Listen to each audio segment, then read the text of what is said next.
সিদ্দিকা রাদিয়াল্লাহু তাআলা আনহা জিজ্ঞাসা করছেন যে আমরা ওই অবস্থায় কি করে থাকব? তখন বলবেন গুফাতান উরাতান গুরলা, সেই দিন সমস্ত মানুষ কোন অবস্থায় থাকবে, কেউ কাউরের দিকে তাকাবে না।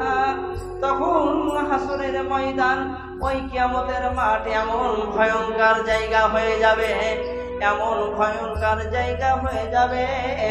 ওই কিয়ামতের মাঠে পাপীদের মাথার সামনে, যারা পাপী হবে, যারা গুনাহগার বান্দা হবে, তাদের সামনে মাথার কাছে সূর্য চলে আসবে। ওই সূর্যের তাপে মাথার মগজগুলো গলে গলে, কান দিয়ে, আপনার চোখ দিয়ে, আপনার গলে গলে, আপনার গোটা শরীর দিয়ে আপনার ঝরে যাবে। ওই কিয়ামতের মাঠ এমন ভয়ঙ্কর দিন হবে, 50,000 বছর সমানে একটা দিন হবে। আজকে আমরা 24 ঘন্টার মধ্যে, 24 ঘন্টায় আমরাই করছি, এটাই আমরা সহ্য করতে পারছি না। আমরা 12 ঘন্টায় আমরা রোদে কাটাচ্ছি, এটাই তো আমরা সহ্য করতে পারছি না। সেই দিন হাসরের ময়দানে, সেই দিন কিয়ামতের মাঠে গুনাহগার বান্দা যারা হবে, যারা আল্লাহর নাফরমানি বান্দা হবে, যারা গুনাহগার বান্দা হবে, তার মাথার সামনে সূর্য চলে আসবে, এবং ওই সূর্যের তাপে, গরম উত্তাপে আপনার মগজগুলো গলে গলে তার কান দিয়ে, মুখ দিয়ে আপনার গলে গলে বেরিয়ে যাবে।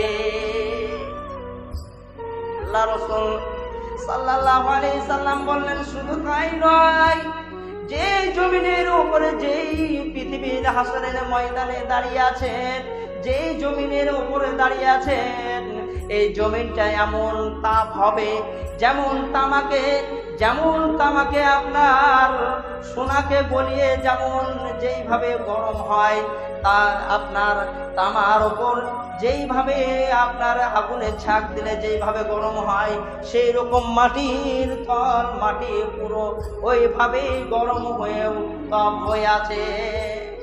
এমন ভাবে এদিকে নিচে আপনার গরম, আপনার ওপরে গরম, এইভাবে কিয়ামতের মাঠ।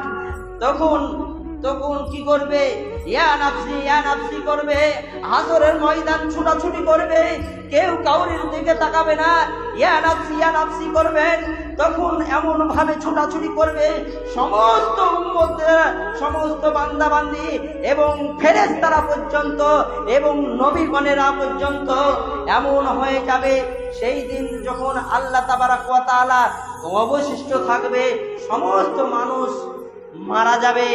এমনকি আজরাইল আলাইহিস সালাম নিজে জান কবজ, সকলের জান কবজ করানোর পরে আজরাইল আলাইহিস সালামও কি করবেন?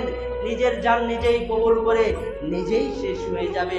মনে করছেন যে আজরাইল আলাইহিস সালামকে দায়িত্ব দেওয়া হয়েছে মানে ওই পরিত্রাণ পেয়ে যাবে, তা নয়।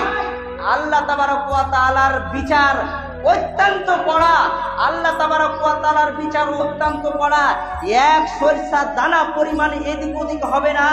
যাকে দায়িত্ব দেওয়া হয়েছে সব পঙ্খানুপঙ্খানুভাবে আপনার কাছে পায়ে টু পায়ে আপনার কাছে হিসাব নিয়ে নিবে যে তোমাকে এত বছর আপনাকে পৃথিবীতে পাঠানো হয়েছে, তোমার আমল, তোমার